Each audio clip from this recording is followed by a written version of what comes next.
Samantha Power is a head of USAID. USAID is a CIA cutout, but that doesn't mean where that pretends to give aid to other countries, or does give aid, but they do it in order to facilitate their own coups and things like that. So she runs that now. She's the head of that, and she started in the Obama administration. But before that, she was well known for a book. The book was a huge bestseller and everything. And she was born in Ireland.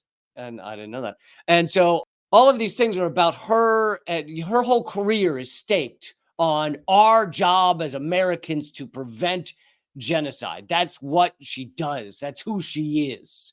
But of course, it's become very prevalent and very clear in the past several years that she only means when it benefits U.S. power. That's when we need to protect against genocide. Other times, not a big deal. And so apparently, and this is from the Washington Post, this is no left-wing rag here.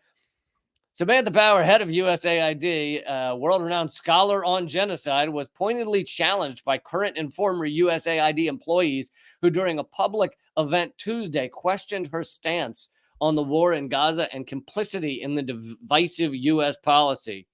The person, the employee, said, "You wrote a book on genocide and you're still working for the administration. You should resign and speak out," said a former global health specialist who left her job at USAID last week. In her response at the event, Power did not address genocide accusations, but offered an implicit defense of Israel's military campaign, saying it's very important that what happened on October 7th never happen again. Because, yeah, that it's fine to do genocide as long as some of your people were killed at the beginning of it.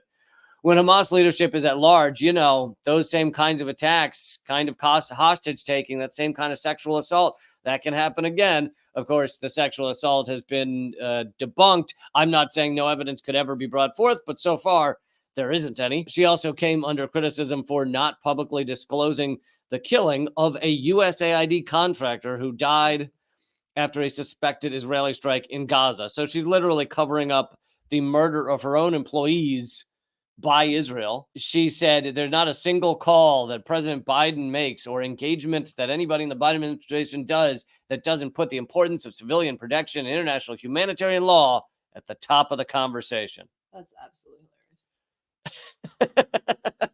I mean, we cannot overstate how much this woman has made her career on this idea of the U.S. responsibility to stop genocide. Like, she is a blinking banner of like, U.S. has a responsibility to stop genocide. However, it just so happens that our responsibility to stop genocide only applies when the U.S. can benefit from, let's say, a proxy war in Ukraine, or from some other, getting involved in some African country in order to take control of that country with a puppet government. It does not, apparently, apply when we are actually backing the genocide, perpetrating the genocide, funding the genocide, sending tens of thousands of bombs to Israel to drop on children. In those circumstances, no responsibility to protect. So yeah, another stellar liberal working at the Biden administration.